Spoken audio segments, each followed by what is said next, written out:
ગુજરાતના અગ્રીમ અખબારોમાં આપની કોઈ પણ પ્રકારની જાહેરાત આપવા માટે સંપર્ક કરો। જાહેરાત વ્યાજબી ભાવે પ્રસિદ્ધ કરી આપવામાં આવશે।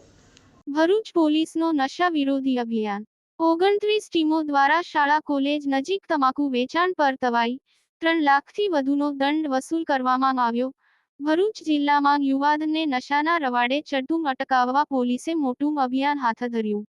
ભરૂચ જિલ્લા પોલીસ અધિક્ષક મયુર ચાવડાના આદેશ મુજબ જિલ્લામાં વિશેષ ડ્રાઈવ યોજવામાં આવી હતી। ભરૂચ શહેર ડીવાયએસપી સી.કે. પટેલના જણાવ્યા મુજબ જિલ્લાના અલગ અલગ પોલીસ મથકના 29 પોલીસ અધિકારી અને 145 પોલીસ કર્મચારીઓની કુલ 29 ટીમો બનાવવામાં આવી। આ ટીમોએ શાળા કોલેજો નજીક નશાકારક દ્રવ્યોના વેચાણ પર નજર રાખી અસરકારક કામગીરી કરી રહી છે। અભિયાન દરમિયાન કોલેજ અને હાઈસ્કૂલના મુખ્ય ગેટને અડચણરૂપ લારી ગલ્લા દૂર કરવામાં આવ્યા છે। શાળા કોલેજોની નજીકના ક્રાઇટેરિયામાં આવેલા પાન બીડીના ગલ્લા પરથી બીડી, સિગારેટ અને ગુટખા જેવી તમાકુ પ્રોડક્ટ્સનું વેચાણ મળી આવ્યું હતું।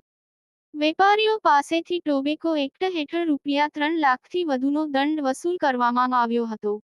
પોલીસે વિદ્યાર્થીઓની સુરક્ષાને ધ્યાનમાં રાખીને છેડતીના બનાવો ન બને તે માટે પણ તકેદારીના ભાગરૂપે ચેકિંગની કાર્યવાહી હાથ ધરી છે। યાકુબ પટેલ, ભરૂચ।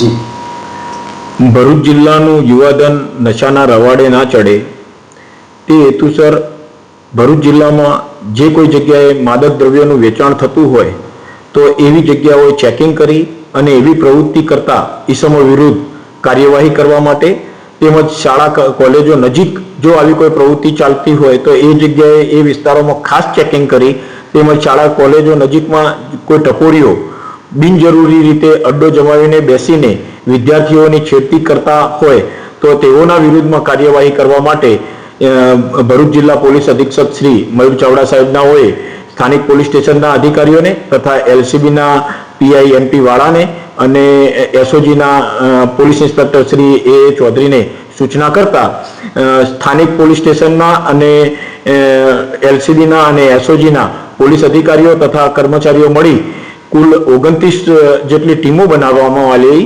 અને એમાં 145 પોલીસ કર્મચારીઓનો પણ ઉપયોગ કરવામાં આવેલો અને આ પોલીસ અધિકારીઓની અને પોલીસ કર્મચારીઓની ટીમો દ્વારા જિલ્લામાં જુદી જુદી જગ્યાએ આવેલી શાળા કોલેજો નજીક અસરકારક ચેકિંગ ઝુંબેશ હાથ ધરવામાં આવેલી। એ દરમિયાન કેટલીક શાળા કોલેજો આગળ તમાકુનું વેચાણ થતું હોવાનું ધ્યાનમાં આવતા એ તેઓના વિરુદ્ધમાં ટોબેકો એક્ટ હેઠળ કાર્યવાહી કરવામાં આવેલી છે અને ભરૂચ પોલીસ દ્વારા અવારનવાર આ રીતે કાર્યવાહી કરવામાં આવનાર છે।